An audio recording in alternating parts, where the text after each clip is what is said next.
할렐루야. 오늘도 주님과 동행하는 하루가 되시기를 축복합니다.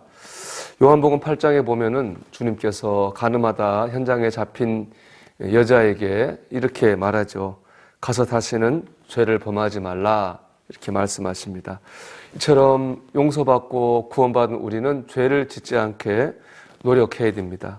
그런데 오늘 본문 10절을 보면은 우리가 해야 될 일이 하나 더 있습니다. 그것은 바로 형제와 자매를 사랑하는 것입니다. 이러므로 하나님의 자녀들과 마귀의 자녀들이 드러나나니 무릇 의를 행하지 아니하는 자나 또는 그 형제를 사랑하지 아니하는 자는 하나님께 속하지 아니하니라. 형제를 사랑하는 자는 하나님께 속하지 아니하니라. 이렇게 말씀하고 있습니다.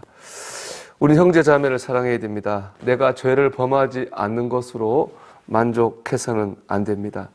형제 사랑은 주님의 명령입니다. 그러므로 엄밀히 말하면 우리가 서로 사랑하지 않는 것도 죄입니다. 폴 워셔라는 목사님이 오하이오에서 설교를 막 끝냈을 때에 9살 정도 되는 소년이 울면서 몸을 떨면서 앞으로 걸어 나왔습니다. 목사님이 애들에게 묻죠. 너 무슨 일이 있느냐? 물었더니 그 애가 하는 말이 하나님께서 저처럼 사악한 죄인도 구원하실 수 있을까요? 라고 그렇게 물었습니다. 목사님도 도무지 어떤 죄를 지었는데 그러냐? 그랬더니 그 아이가 대답하기를 엄마 말을 안 들었다는 것입니다. 많은 사람들이 웃을 일입니다. 그게 무슨 큰 죄라고 더구나 울면서 떨면서 할 정도의 죄가 되겠는가라고 그렇게 생각할 것입니다. 하지만 폴 워셔 목사님은 성령께서 그 아이 안에서 그 시간 일하고 계심을 느꼈다고 이렇게 증거하고 있습니다. 실제로 역사적인 대부흥의 시기에 보면은 이런 일들이 많았습니다. 어린아이들이 심각하게 자기의 죄를 회개하곤 했습니다. 여러분, 어린아이가 부모의 말을 듣지 않은 것이 울며 떨 일이라면, 떨 죄라면 형제를 사랑하지 않는 우리의 죄는 어떤 죄입니까? 악을 행하는 것만이 죄가 아닙니다. 선인 줄 알고도 행하지 않는 것도 죄입니다. 우리가 오늘 하루도 서로 사랑하기 원합니다. 이것이 바로 적극적인 신앙 생활인 줄 믿습니다. 둘째로 중요한 것은 실천입니다. 본문 11절에 보면은 사랑하지 않는 대표적인 사람, 죄인으로 가인을 내세우고 있습니다. 가인과 같이 하지 말라. 그는 악한 자에게 속하며 그 아우를 죽였으니. 아시다시피 가인은 동생 아벨을 죽였습니다. 인류 최초의 살인자죠. 그는 분명 죄인입니다. 하지만 그럼에도 불구하고 왜 가인일까요? 왜 가인을 사랑하지 않는 죄인의 대표로 내세우고 있는 것입니까? 여기는 재미있는 배경사가 있습니다.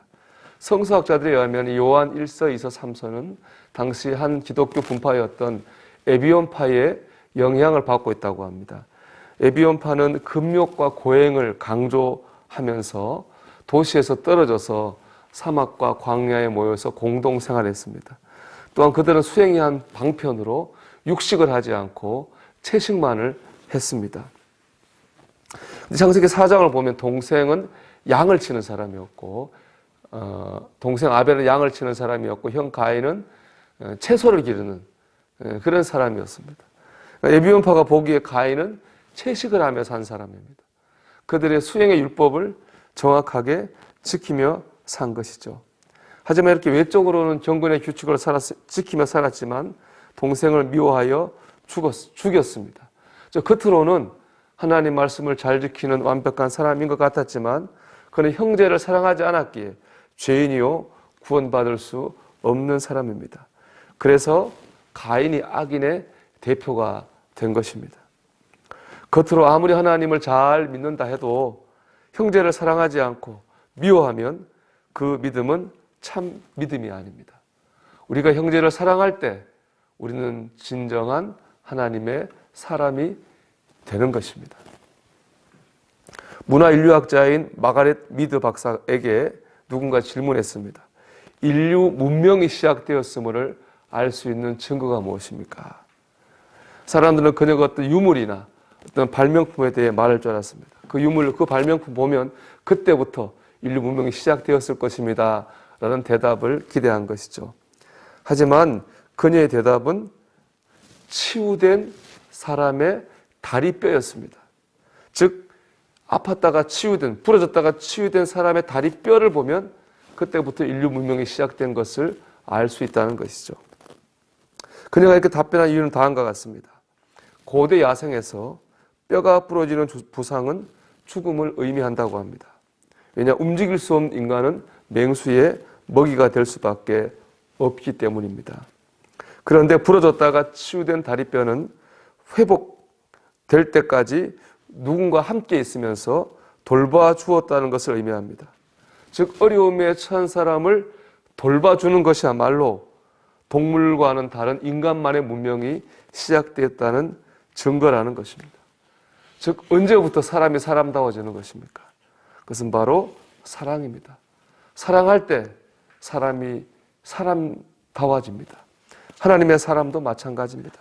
우리가 사랑할 때 하나님의 사람이 될 줄 믿습니다. 여러분 모두가 어려운 시기입니다. 따뜻한 말 한마디라도 우리가 해야 되겠습니다. 우리의 말에 하나님의 사랑을 실어야 되겠습니다.